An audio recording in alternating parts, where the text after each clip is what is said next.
let me talk about the assessment for a minute. And by assessment, of course, I mean how we're going to evaluate you. Of course, because of what is happening and because of the fact that we don't have access to physical classes, your exams and assessments are going to be online. You have enough experience with that already now that you have gone through the second semester, spring. We will have a TMA and a final exam. The TMA is out of 50, and the final is worth another 50. Of course, you're familiar with the idea of TMAs. I mean, it's a task or an assignment that we post on the LMS within time, set time frames. You go and download them within those time frames, and then you upload them again, and you are on your way. We mark them, and then we send you feedback. We give you a mark for them, and that would be it. This is going to be implemented with the TMA, and it's going to be also implemented with the final exam, where we normally call the final exam THE or take home exam. It's almost the same method. Don't ask me yet, just listen to what I have to say, and I'll give you enough time to ask all the questions you may have. Sometimes it's disruptive when somebody is in the middle of a speech and somebody interrupts him or her. We need to kind of apply this till the end of the semester. If you have any questions, you're kindly asked to keep them until I stop what I am saying, and then you go ahead with whatever questions you may have. Deal? Do we agree on that? Is that clear enough?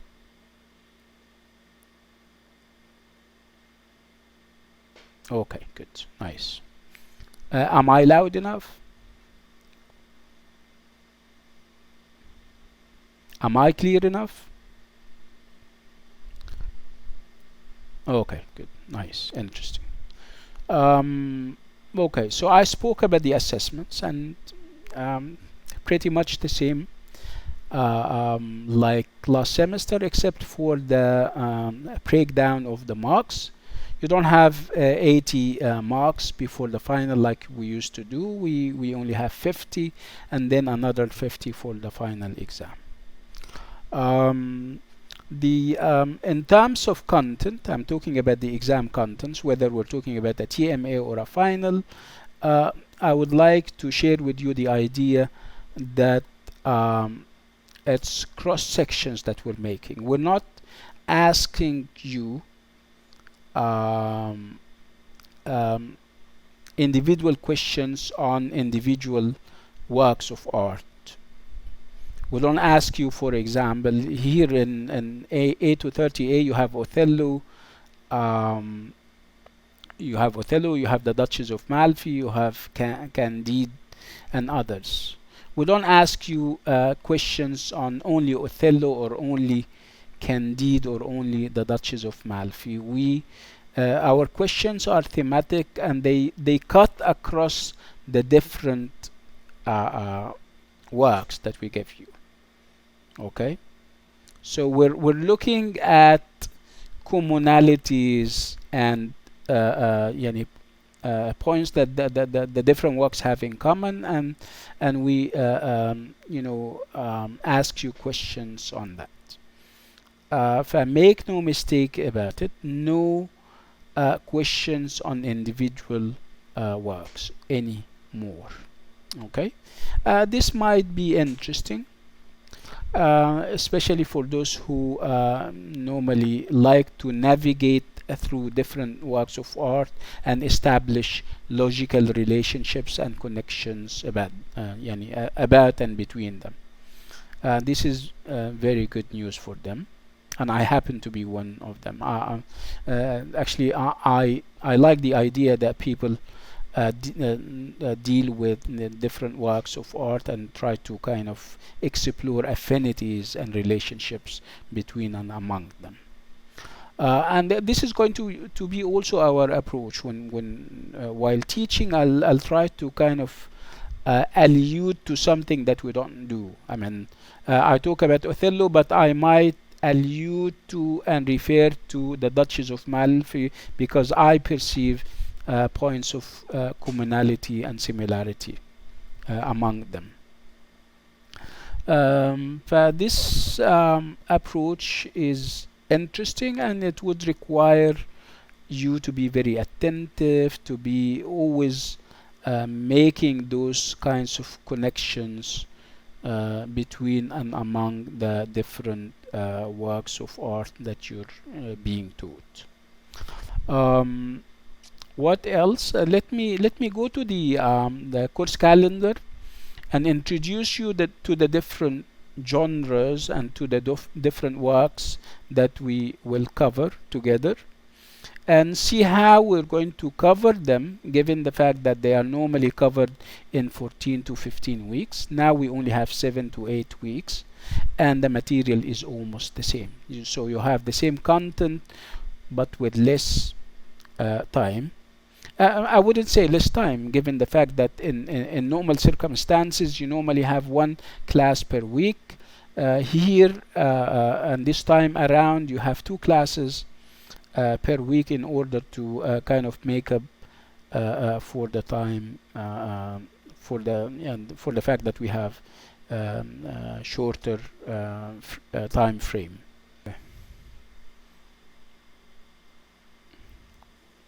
Nice. Okay.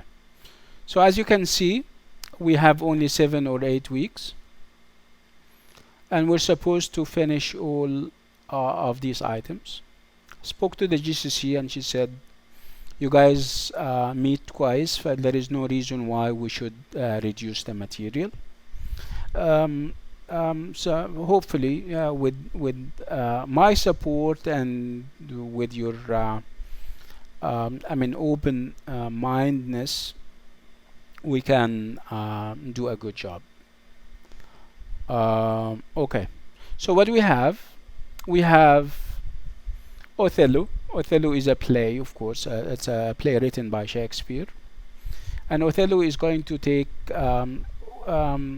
We should have started yesterday, so it's going to be this week, and we'll finish off Othello next week and start the Duchess of Malfi. And the Duchess of Malfi is another not Elizabethan, I wouldn't say Elizabethan play. It's a play that was written immediately after the Elizabethan Age. It should, it has the same traditions. The traditions of the Elizabethan Age apply to it. And then after we finish with them, we're going to go to Candide. Candide is not a novel in the traditional sense of a novel, and it's not a short story because it's bigger than that. It's a novella. They normally call it a novella. It's a very interesting one, full of cynicism and human, bathos and human agony. We'll talk about that when the time is right. And then after we're done with Candide, Candide of course is written by the high and mighty French philosopher Voltaire. And then when we're done with Candide, we'll move to another genre. So Candide doesn't have a specific genre. If we talk about the Duchess of Malfi and Othello, we're talking about drama. We're talking about plays, which is a genre in and of its own right. And then with William Wordsworth and his colleagues, we're moving in time. We're moving to the late 18th century and early 19th century. We're talking about the Romantics, and what they did and what they didn't, and the revolutionary ideas and all these kinds of things.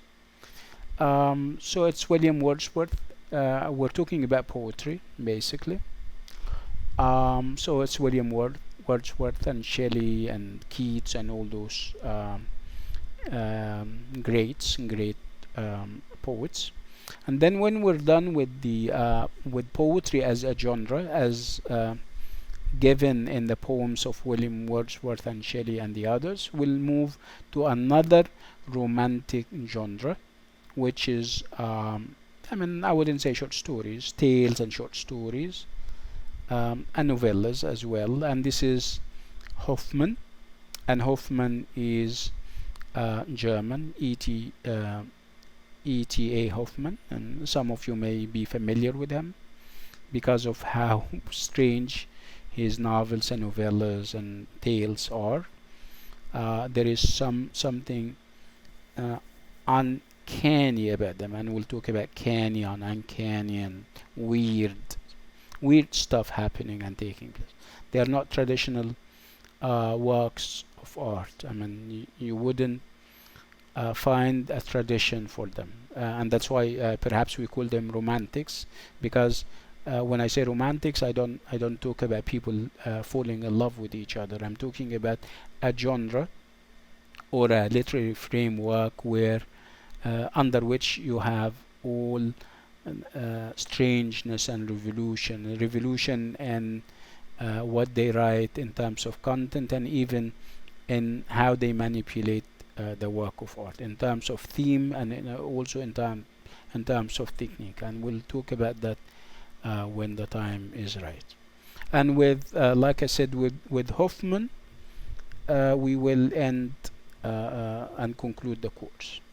So very interesting. We're introducing you to different genres. We're introducing you to different ideas that we hope you will find very engaging and very interesting.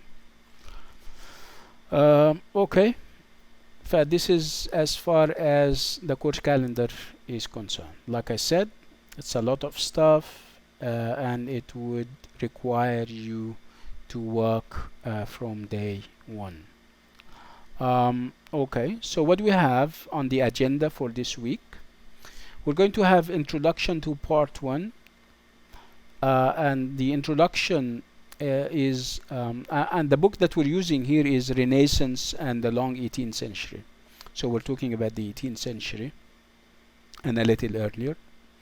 We make references to even the 14th century when European Renaissance started. It started in Italy, and then it made the transition to other European countries, and one of them happened, of course, to be England. So introduction to the age, and then we move on to Othello. When I say Othello, does it ring any bells at the back of your minds? How much do you know about Othello, if any?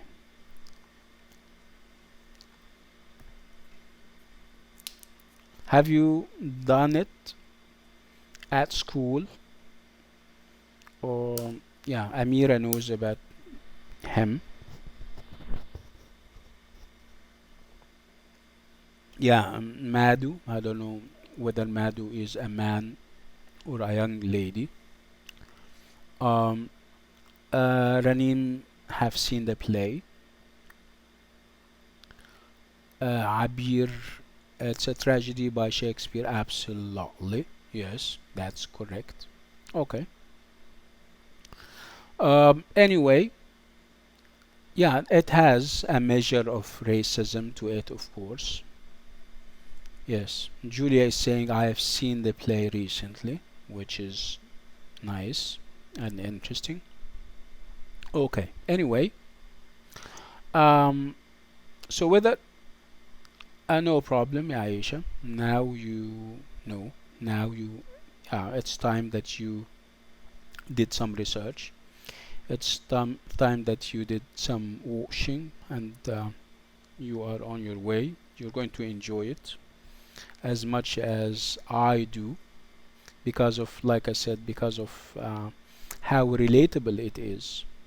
When you read it I would like you to read, when you read a work, I would like you to try to establish relations between what used to happen in the 16th and the 17th century and what is happening now, because make no mistake about it, there are lots of similarities and affinities, as if when we talk about the how they treat people of color, how they treat women, and the fact that women only came to their own very recently. It has all these ideas. So those people were ahead of their times, whether we're talking about Shakespeare or we're talking about Webster, John Webster, another colleague of his. Okay, so this is the agenda for today, or for tonight rather, because it's almost night here in Jeddah. I don't know about you guys over there. I don't know. Tell me this. Where are you from? Are you all from Riyadh, for example? Are you all from Jeddah? Do we have people from the, yeah, we have people from different places. Nice, interesting. Okay, and diversity. I like it. Okay, you have people from the Mam, Riyadh. Yeah, interesting. And the majority, let's look at the majority. Can you count how many people there are from Riyadh? I think Riyadh is an overwhelming majority, right? Judging from what I see on the screen, I have seen at least 10 Riyadhs, right? Uh-huh. Okay. We have somebody from Medina, yes. And I don't know how many people from the Mam, and I am from Jeddah. Okay, anyway, so let's go to the slides and see how we're going to grapple with the perhaps a little introduction about Othello and the Duchess of Malfi is due here in terms of how similar they are. Let me just say that whenever I talk about Othello or the Duchess of Malfi, we're talking about or within the framework of tragedy. Tragedy is a genre that has always been there. It started with the ancient Greeks, and we still have. And I don't want you to mix between tragedy as a meaning. I mean, tragedy. You have. I mean, you see somebody being beaten to death. This is a tragedy in and of itself. This is not what I mean by tragedy. I mean a kind of play that has certain characteristics and elements. Okay, it has a measure of tragedy to it. It has a measure of suffering and torture to it, of course. But this is not the whole story. I want you to also avoid mixing romanticism and romance, for example, because obviously they are two different things. Romance would be people falling in love and having a romantic relationship, while romanticism is a cultural and a literary tradition where you have certain characteristics and elements. Yeah, sometimes, yes. طيب. So Othello is simply about a dark guy, and I wouldn't say, for political correctness sake, I wouldn't say, I wouldn't use the word black. Okay, so we're talking about a guy who is more or less similar to me in color, and he's a little bit darker, and this guy lives in Italy, which is obviously a white country, and he falls in love with a white girl. We're talking about the 17th century, mind you. We still have race issues and color issues until today, let alone talking about the 17th century, right? So boom, you have an issue, you have a problem. I mean, for a girl, a white girl, to fall in love with a dark individual was a no-no at the time. And this is where the complications start. It is true that he is not just another individual. It is true that he is a high and mighty soldier, a military leader, and his military contributions are acknowledged and recognized by the entire country, Italy, I mean. But still, they wouldn't allow him the white privilege of getting married to a white young lady. Again, this is where the complications and the issues start, as you can see. This is how the play is built. The play is built on this issue, the idea that you have a Moor, and a Moor is somebody who comes, I'm talking about the 17th century, somebody who comes from North Africa. He is a Muslim, he is dark skinned, he is considered heathen by them, he's non-Christian, and he comes to our white country and he gets married to one of our girls. This is, of course, bad and everything. We'll see how stuff goes. If we talk about the other play, and we'll talk also about the similarities, we talk about a duchess, and a duchess is more or less like a queen, and this queen, she is also the monarch of the country. Monarch means that you can be queen, but you're married to the king, but you don't rule or govern. But she's a sitting queen, which means that she rules the country, and she also, her husband, the king or the duke. We're talking when you talk about Italy, they never had those labels. King and kingdom. They normally have dukes and duchies and dukedoms. Dukedoms would be like principalities or kingdoms. Anyway, the Duchess of Malfi, Malfi is the place, is the dukedom, falls in love with one of her servants. Not a servant, I wouldn't say he was a servant, he was like the head of servants, if you like. And she falls in love with him. And this is where the complications start. So it's not about color this time around, it's about class.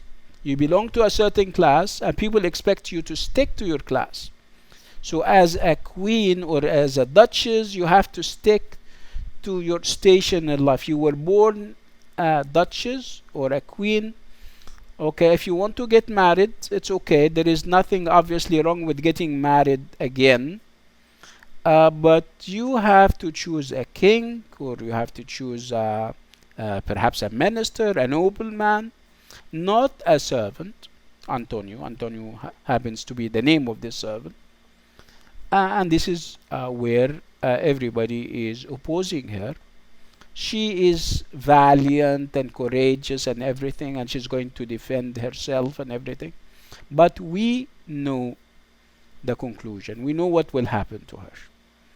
It's as if Shakespeare, who wrote Othello, and Webster, who wrote The Duchess of Malfi, are sending us signals, are sending their audience signals, and those signals are about class fixity, is about maintaining your place in the chain of being. There is a chain of being where people are put in a certain hierarchy, in a chain. If you're born into a certain class on the chain, section on the chain, you shouldn't think of changing your place. If you're high on the chain, you have to mix with those who are also high on the chain. If you're low, if you are at the bottom of the chain, you have to stick to the bottom of the chain, and you shouldn't mix with people who are high on the chain. So look at Othello and Desdemona. Desdemona is obviously the white Venetian girl who gets married to Othello against the will of her community. So what happens if Othello, the dark, the black, is trying to, I mean, he has ambitions and he ends up getting married to a white. Is that acceptable? Is that acceptable?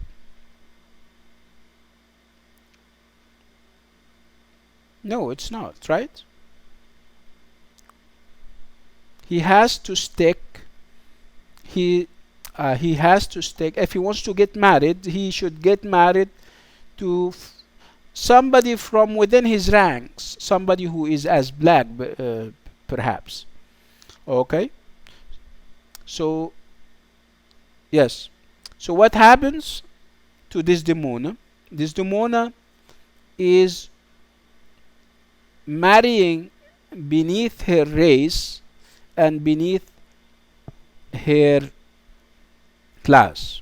What do you think? Can we blame her? Of course. If we talk about a society that is white, European, she is also to blame. Should she be punished for that? Yes, she will be punished severely. Okay? And this is what the play is all about. Let's go to the Duchess of Malfi. The Duchess of Malfi is high on the chain, right? She is a queen or a duchess. What do you think of the idea of going down and getting married to somebody who is way beneath her class? Is that acceptable? Yeah, it's not about our opinion. I'm telling you that you have to think of the play against the background of the age, right?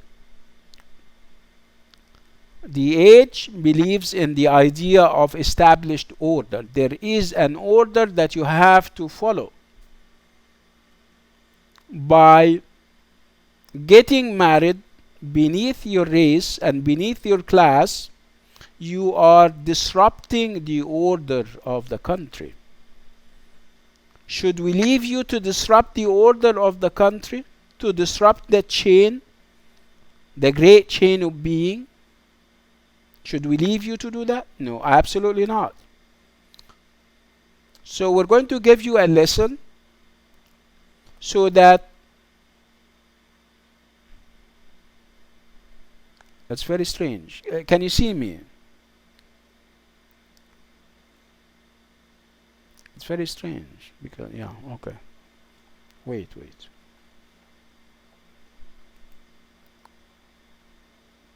So can you see me now? Okay. So what I was trying to say is, you are, by marrying beneath your race and beneath your class, you are a disruptive element. And in order to keep the peace and in order to keep the order, you have to be punished so that other people wouldn't follow suit, wouldn't mimic or imitate you.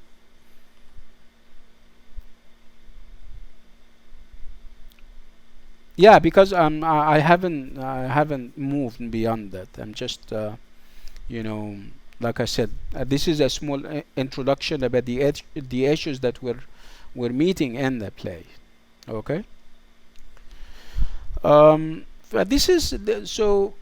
We're reading the two plays against this background of established order that people shouldn't go against.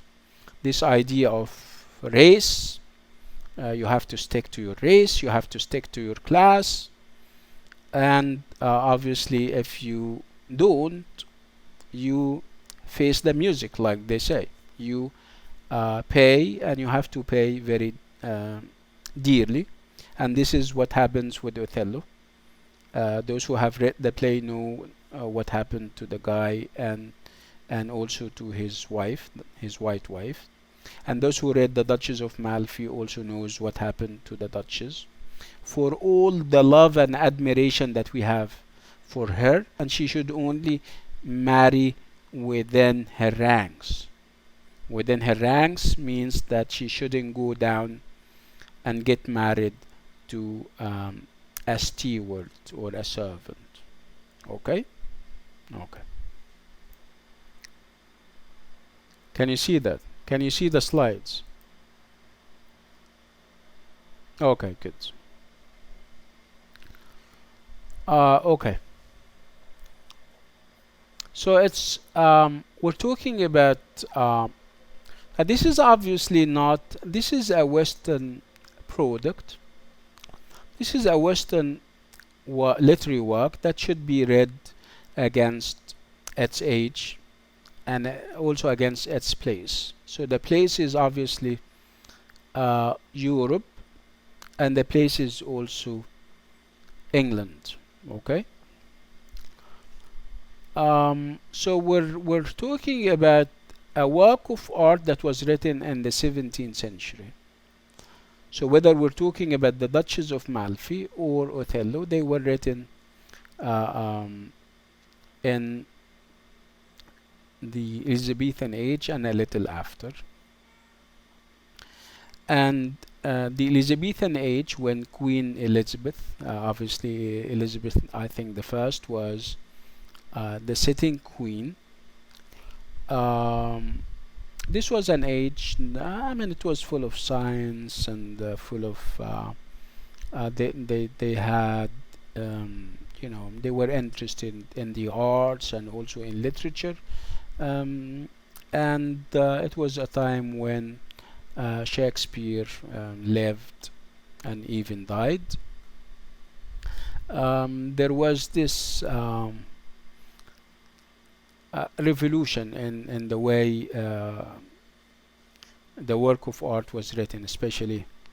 This was the time of drama. Drama was the foremost genre at the time. Of all the other genres, drama stood out as the most appealing to people. That's why lots of people invested in it. Lots of patrons and sponsors.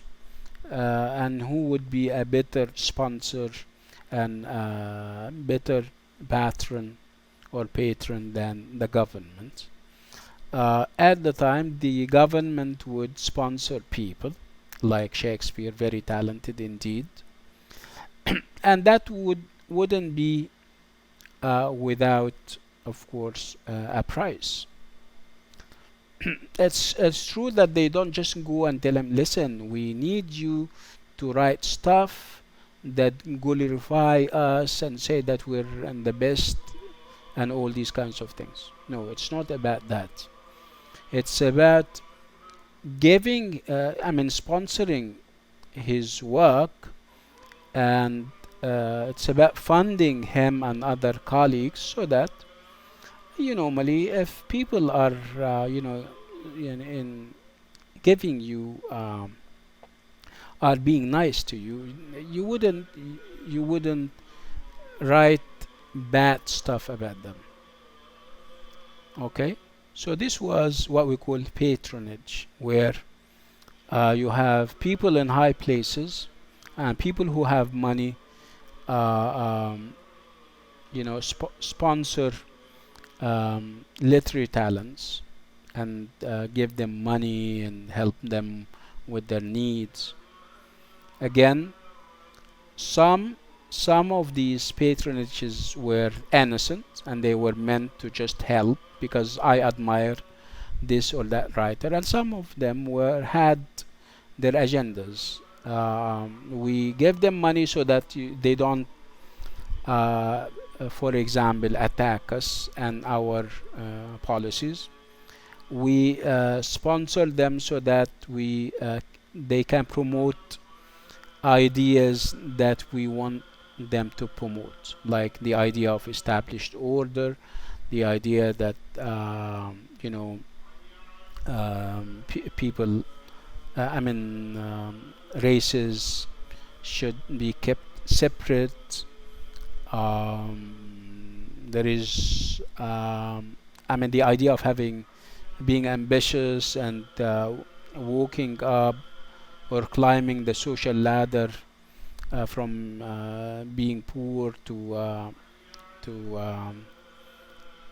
to being rich, and then you try to assume positions in the government. No, this is not acceptable.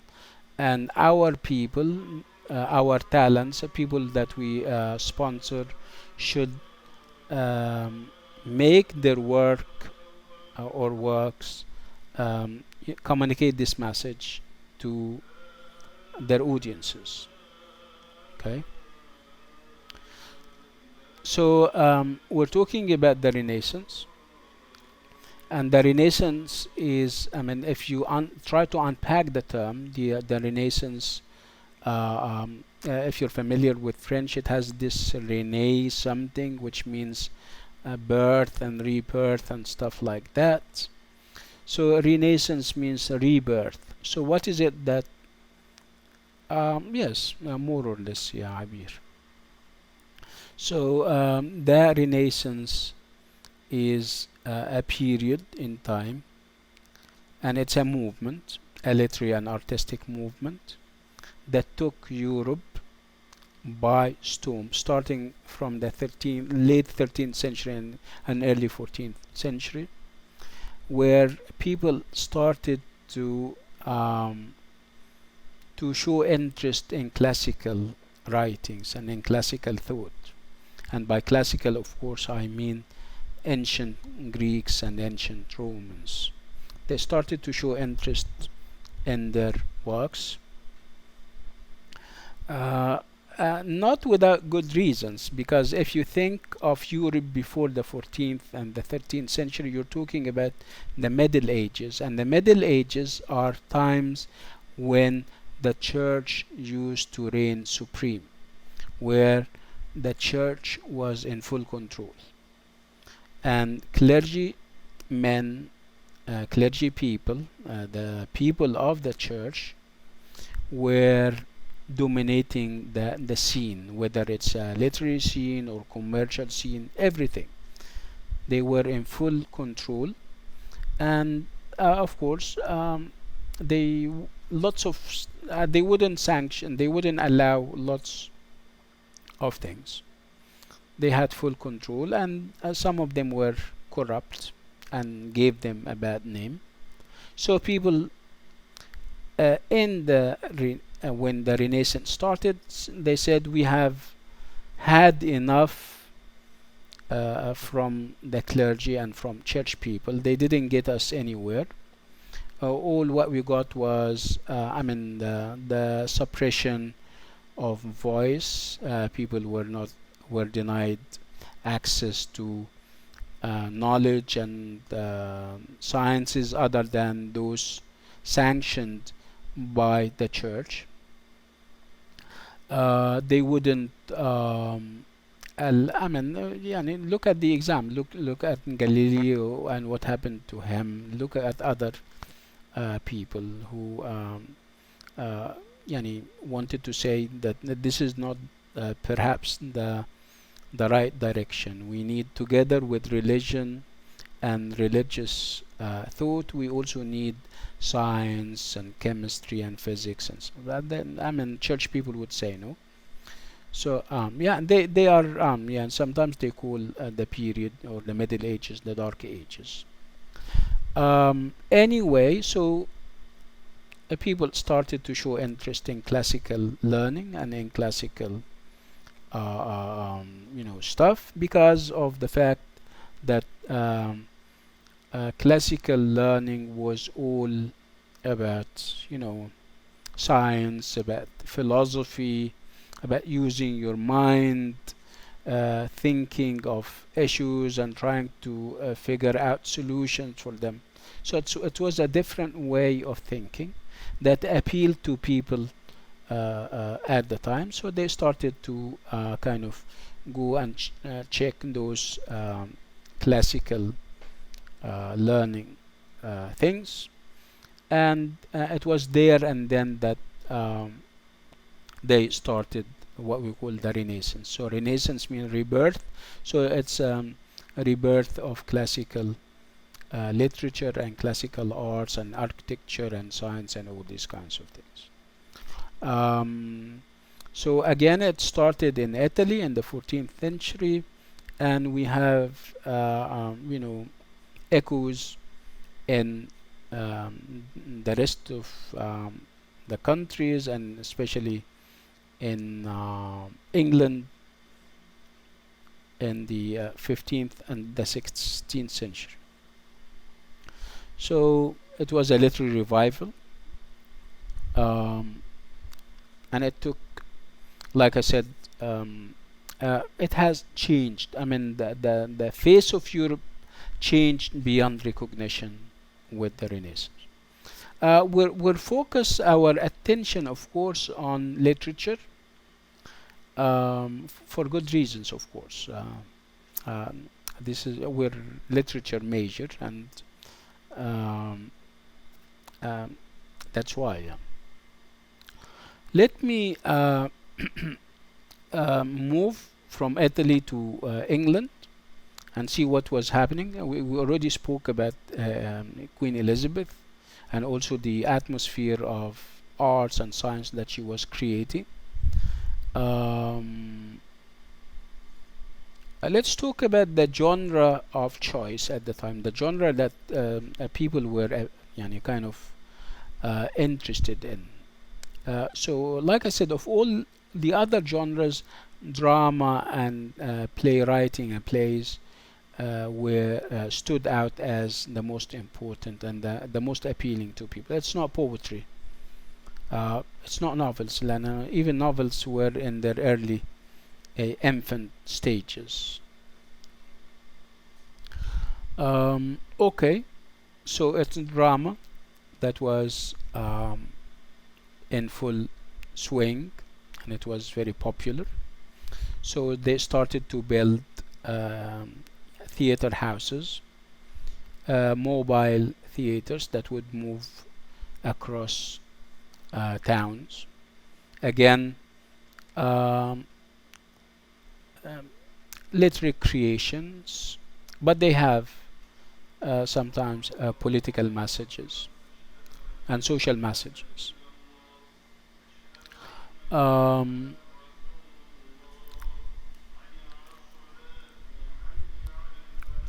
when we talk about the because the Renaissance was a period of transition between the Middle Ages and the modern ages, sometimes we refer to the Renaissance and this period as um, early modern age. Okay, so we normally refer to this period as the early modern age. Again, we spoke about uh, drama and plays as being the genre of choice, the preferred genre at the time. Um, and we also speak about tragedy as being also the preferred genre among plays. So if we have plays, when we talk about plays and drama, we talk about comedy, tragedy, farce, tragicomedy. So of all these different types, tragedy stood out as the most important, as the most appealing to people. People of all the other genres and types, people liked tragedies. So it's I think we need to define tragedy. What is tragedy? And like I said, you shouldn't look at the word tragedy from a dictionary point of view. You shouldn't check up the first entry of the word tragedy in the first dictionary entry, because you'll have a meaning that has to do with suffering and death, and we're talking about tragedy as a dramatic type.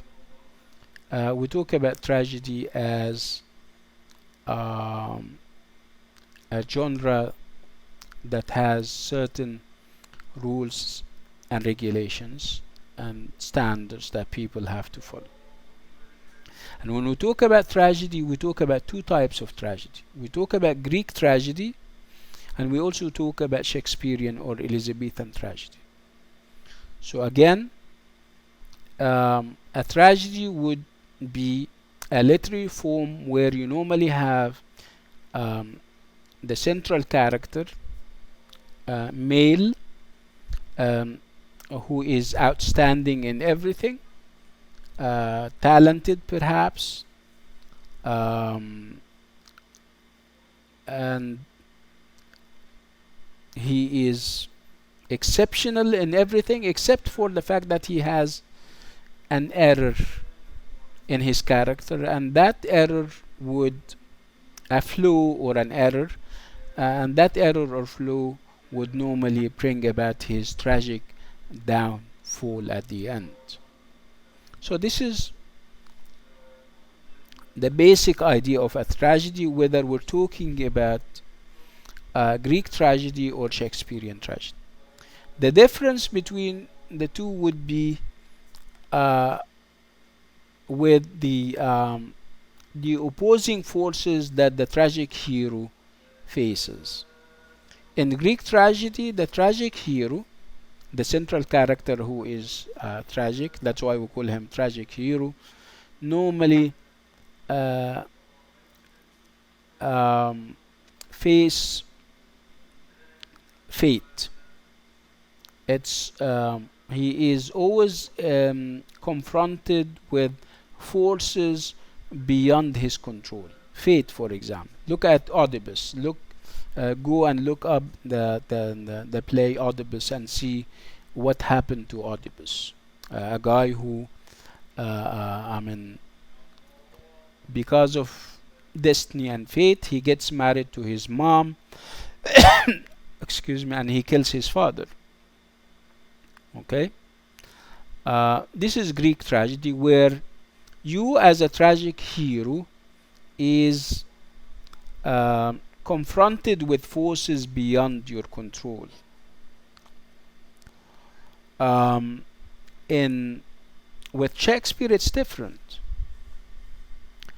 With Shakespeare, you're not confronted with forces beyond control. You're forced with perhaps a flaw within your character. You are perhaps not a good judge of character, like Othello, as we're going to see. You don't see through people.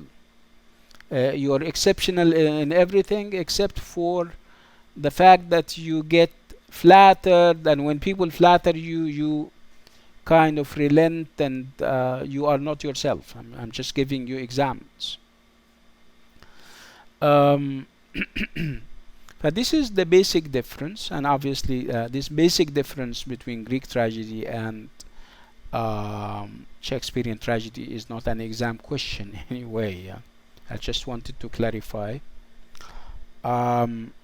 Okay, so the focus would be on Shakespeare and his tragedy.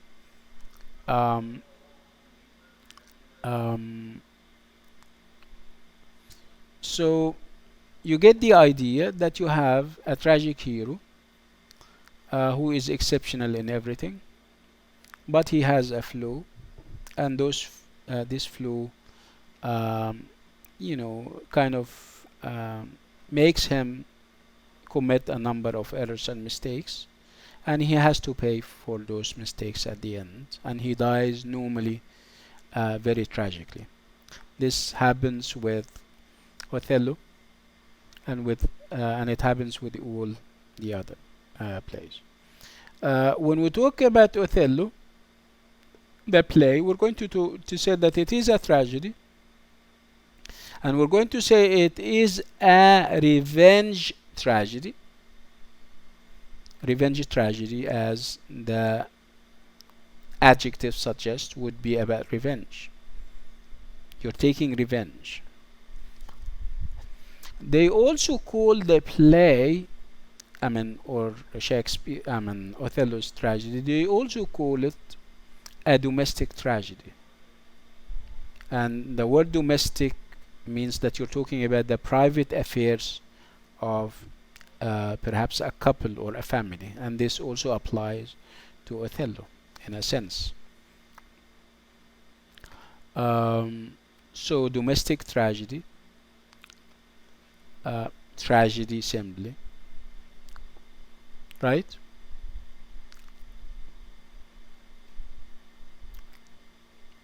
Revenge tragedy, like I said. Okay. Okay. So you go to the as somebody who lives in the Elizabethan age, as a member of the audience, you want to enjoy a play, so you go and watch the tragedy, and you get excited by perhaps the amount of blood that is there. You get excited, you get angry and upset while watching the play, and you get purged and relieved of all your excessive negative emotions. And this is called catharsis. They call it catharsis. So it has a I don't know how to use the adjective of this. Cathartic effect on the audience, so that when the audience go out of the stage, they no more feel the stress. So it has this, like I said, purging effect. It cleanses you of all your negative feelings and emotions. And they call it tamfis in Arabic. You get relieved of the stress that you may have, seeing blood, seeing injustices, and all these kinds of things.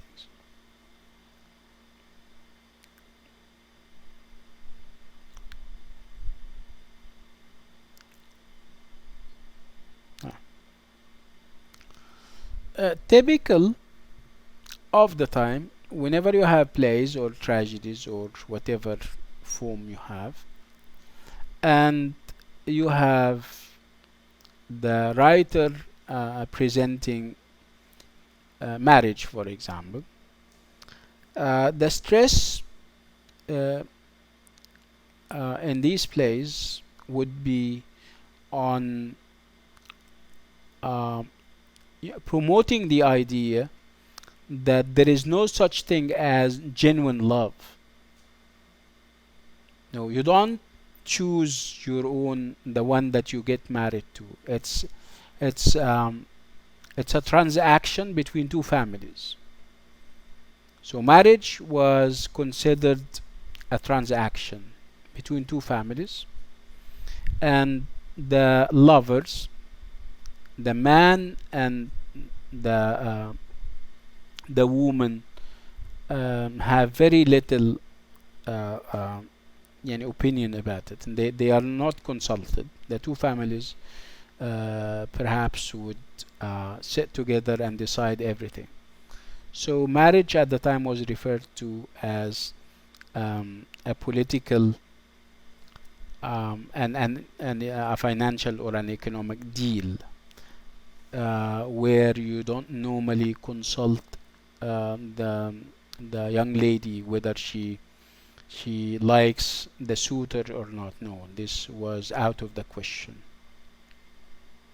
So it was only natural that when Desdemona decides for herself and decides to get married to Othello, it was only natural that the whole society would frown of her, gets upset, and you know what happened next, with all the complications that happened in the play, as we're going to see.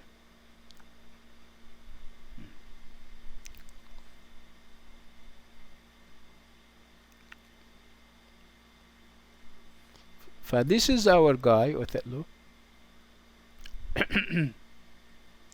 And as you can see, he's not mainstream, and mainstream in Italy at the time was, or meant, that he should be white. So if you have a non-mainstream like this guy, and he mixes with people who are white, it's fine, no problem. If he mixes, if he helps them with this or that, even if he is their military leader. But when it comes to um, getting married to a white lady, that was um, that was a complication enough. And of course, again, we're moving against the idea of the great chain of being. He is at the bottom of the ladder and she is on top of the ladder, and they shouldn't meet. So what happens is considered as a kind of transgression.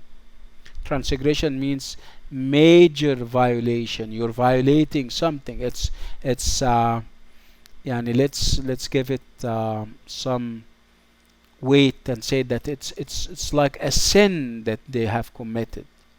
It's a grave sin. Okay? And sins don't go unpunished, obviously. They have to pay for this social sin that they are committing, if you like. And how do they do that? They, as you will see, you will have people insinuating to Othello that there is an illicit affair between Desdemona and one of his soldiers, and this soldier is white by the name of Cassio, until he kills her, strangles her, to be more specific.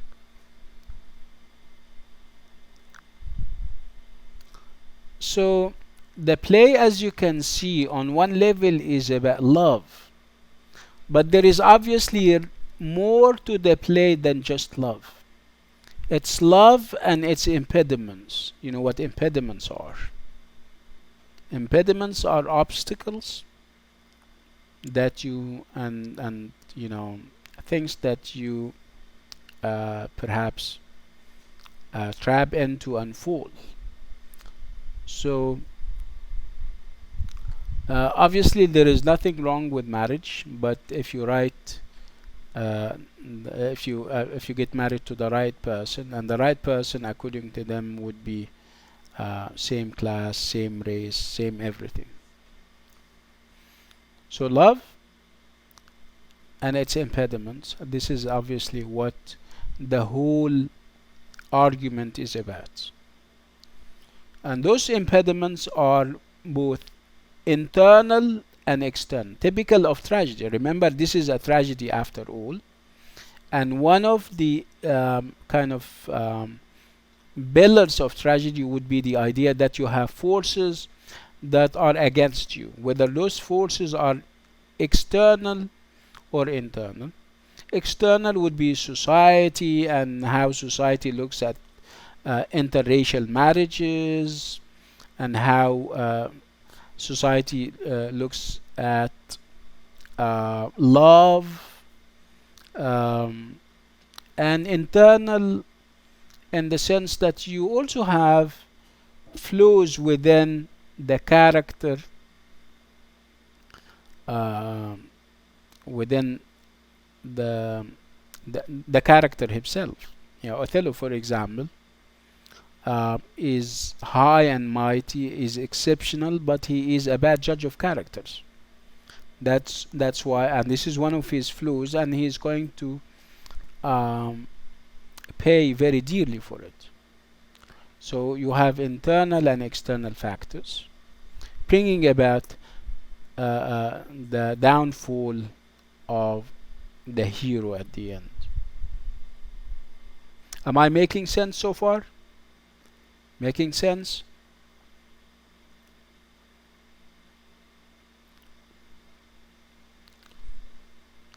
Okay, good. Do you have any questions so far?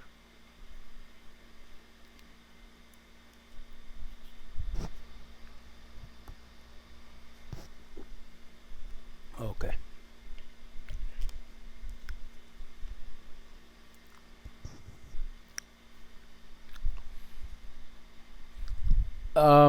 Before we delve deep into the play, we need to also make a distinction between a play as performed on the stage and a play as a literary work that that people read. Um, and to start with, Shakespeare never meant for his plays to be written or published. His main concern was how to get them performed on the stage. Okay. Um, Half of his plays went unpublished when he was there. I mean, he never cared about the idea. I mean, even the idea of publishing a work of art wasn't there. Perhaps people were practical enough to just. I mean, people were didn't have access to also books. You're talking about a period when there weren't so many what do they call them, presses and publishing houses. You're talking about a period when uh, people were for the most part illiterate. They couldn't read and write, so you're performing stuff for them so that they can watch them. Okay, so while reading the play, you need to be aware of the fact that uh, this is not what Shakespeare had in mind. He didn't want you to kind of bring the book and read it. He wanted you to go to the theater and read it and watch it. Okay, so why am I saying that? I'm saying that because you need to be on the alert about the differences that you may have between the written text and the performed text. With a performed text, or with obviously the written text comes first and then it gets performed. With the written text, you only have one writer or one author, right? You're reading from him straight. But with a performed text, you have the writer and how he sees the play. You have the actors and how they see the play, or how they see the play should be performed. And you also have a director who has his own vision, right? So with a written text, you only have one author. But with a performed text, a text that was meant to be performed on a stage, you have at least two authors. It's the director and the writer himself. You need to always have this distinction in mind while reading the play.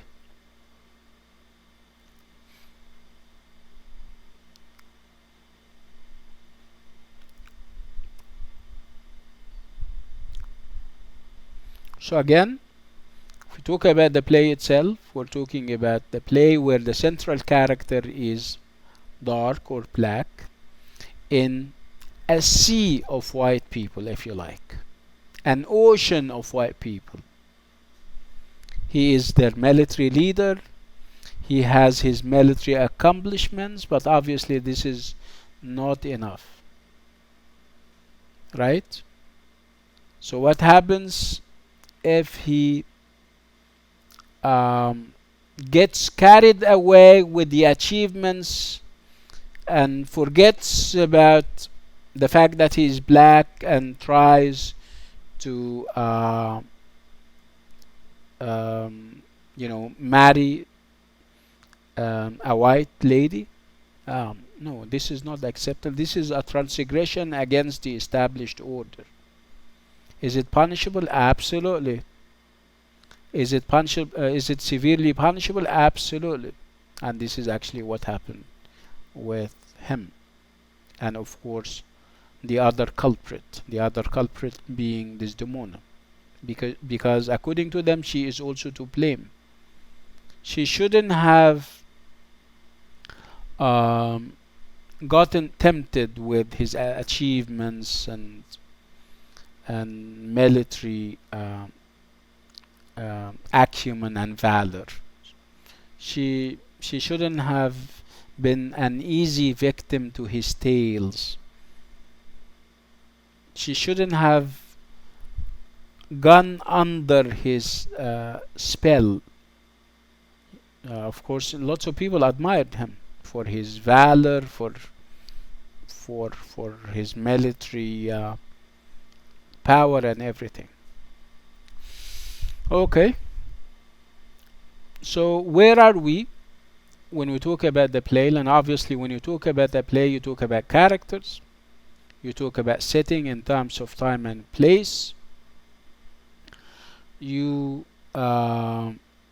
talk about plot, you talk about what else?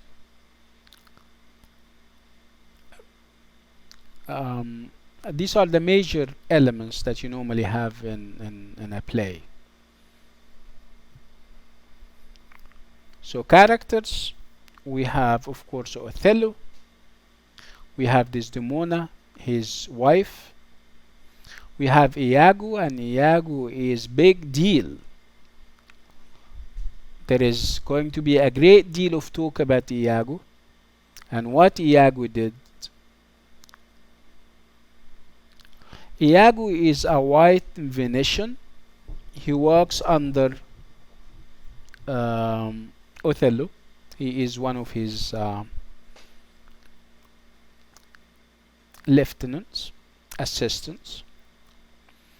And Iago is very cunning, very malignant, very evil. And when the play starts, we get to know that Iago is upset with Othello because Othello passed him over for a promotion. He should have been promoted, but Othello didn't give him the promotion that Iago thinks he deserves. All the reasons why he would start scheming and intriguing against Othello, to the extent that people say that had it not been for Iago, we wouldn't have Othello as a play, because he was the manipulator of all the threats in the play, including Othello. He manipulated Othello big time. So Iago is malignant and is cunning, and he has all the hatred of white Venetians against. He represents all the hatred that you may think of at the time, leveled against Othello. Who else do we have? We also, we have Emilia. Emilia is Iago's wife, and she is also like she is Desdemona's maid. She helps her with the around the house, and perhaps the reason why we're having her is perhaps she's going to at one point to work as, or to be projected as, a foil A foil character is a character that is the complete opposite of another character. So she can be a foil to the character of Desdemona, because in spite of the fact that she was low born, and that she was yeah, you know, not in a high place on the chain of being, but she was more assertive, more daring, more outspoken than Desdemona herself. So she's there in order for us to make comparisons between her and Desdemona. What else do we have in terms of characters? We have Cassio, and Cassio is another Othello lieutenant. He works with Othello, and Othello seems to be convinced with his behavior and performance, and that's why he gives him the promotion that Iago thinks should have been given him. Cassio will be entangled in the complications that will happen with Othello, because Iago is going to use him as a tool, without his knowledge, of course, to insinuate to Othello that something bad and fishy is happening or is taking place between Desdemona and Cassio. Rash as he is, bad judge of characters as he is, Othello will act on the tip, and the next thing you know is that he's going to kill his wife and then get himself killed immediately after. Who else do we have? We have minor characters like Rodrigo. Rodrigo is um, the rival of Othello. He also loves Desdemona, and he is under the impression that Iago can help him get the approval of Desdemona. This is, of course, before they get to know that Othello and Desdemona are already married. Any other characters? Yeah, we have a character by the name of Parapancio, and Parapancio happens to be the father of Desdemona. He was friends with Othello. He knew Othello, and he liked him very much for his accomplishments. And he used to even entertain him in his house, and this is where the contact was established between Othello and Desdemona. In spite of the fact that he was friends with Othello and he liked him, he didn't find it in his heart, white as he is, to condone and endorse and approve this kind of relationship.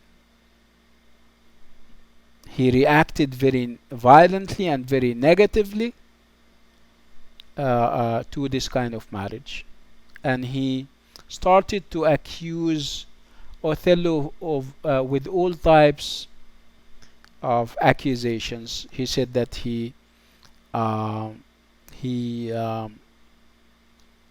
is more or less a witchcraft practitioner, and he is sure that he may have exercised or practiced magic or cast a magical spell on his daughter,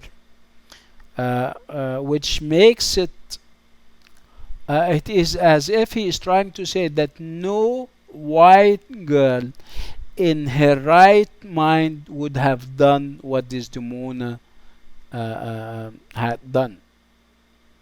It's only when, according to him, of course, it is according to Parapancio, it's only when Othello cast his magic on her that she uh, accepted this kind of marriage. Otherwise, if she was, according to him, if she was in her right mind, she wouldn't have done that.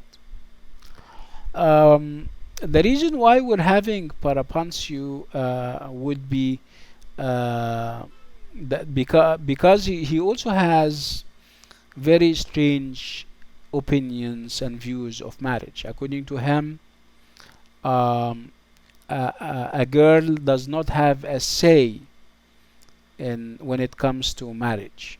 She only uh, gets married if her father or her parents decide that she should get married, and she shouldn't kind of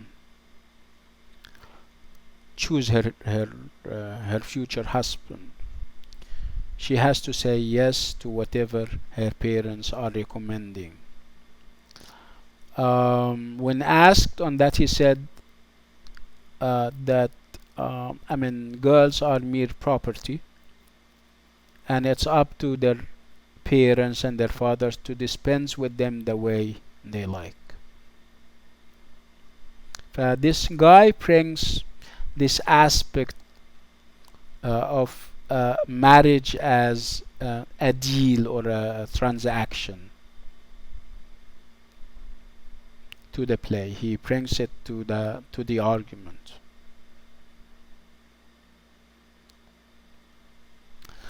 Um, now go to the play itself. Do you have any questions? Because it seems that I'm not giving you any space, which is obviously bad. So if you have questions, you can always ask.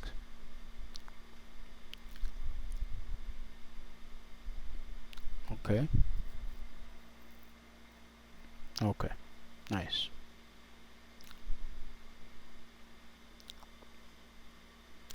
Um, so typically, whenever you have uh, a play, a tragedy, in terms of form, you have five themes. I'm sorry, five themes. You have five acts. Okay, and it is divided into an exposition, which serves like an introduction, and then after the exposition, you have, of course, development. The ideas gets developed and the action develops, and then you have complications, of course, and those complications reach a peak, and this peak is called the climax, and then things get detensed or I mean, they go down. So if you're on top of a mountain, and this mountain top would be the climax, and then you have anticlimax when things start to ease up until you have the conclusion, or what we call the resolution. This is happening with all the tragedies that we have. You normally have in the introduction or in the exposition, most of the characters are presented except for the tragic hero. Everybody talks about him, so that you as a member of the audience, you get excited. You want him to appear, but he doesn't. People talk about him, good or bad. You're so excited to see him, to watch him. And this is actually what happened with Othello. Everybody talks about him. Iago talks about him. But he doesn't talk in favorable terms about him. He refers to him as Barbary. He refers to him as uh, thick-lipped. The lip, and if it's thick, this is according to him is bad. he is referring to, I mean, even he's taking the all Iago's, you know, references are animalistic. According to him, for example, marriage, uh, he doesn't talk about platonic marriage where people get married because they are like-minded mentally and emotionally. He talks about marriage in very base and very bestial and animalistic terms. He looks at Desdemona as a ewe. You know what a ewe? EWE. A ewe is more or less like so this very cute animal. So I think the female of the sheep. Okay, very cute, very white. Uh, and on the other hand, you have Othello, who is presented as a ram, not not not even a usual ram, a black ram. I'll give you a minute. I'll give you a minute. I would like you to go now to the internet and look up the word EWE. Go to images. Go to images and look it up. U. Okay, EWE. And I would like you to also go and in the same place look the phrase black ram up. Ram, RAM. And I would like you to tell me what you found out. I'll give you a minute. And I'll drink in the meantime.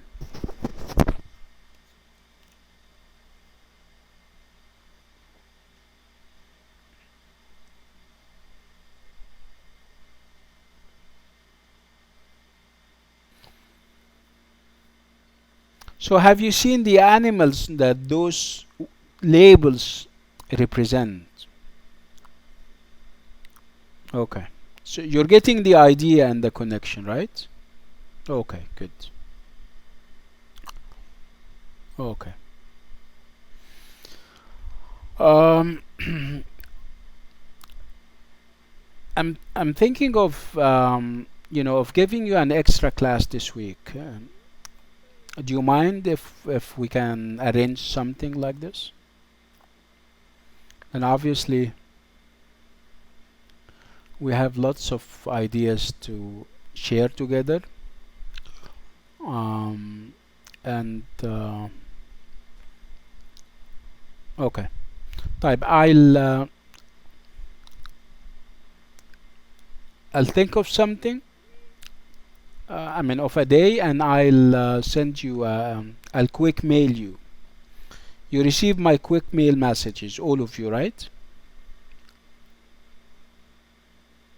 Not all of you. طيب. Okay. طيب. Right from this moment, why don't we create a WhatsApp group? Let's create a WhatsApp group. Where we can share, I mean, updates and you know, class times and everything. So I need a volunteer. I need somebody to be the admin and create one for us. I think you have my phone number, so that you can include me in the group. So I think we'll end on this note and with this item. And we'll leave the rest to the the extra class that I am proposing.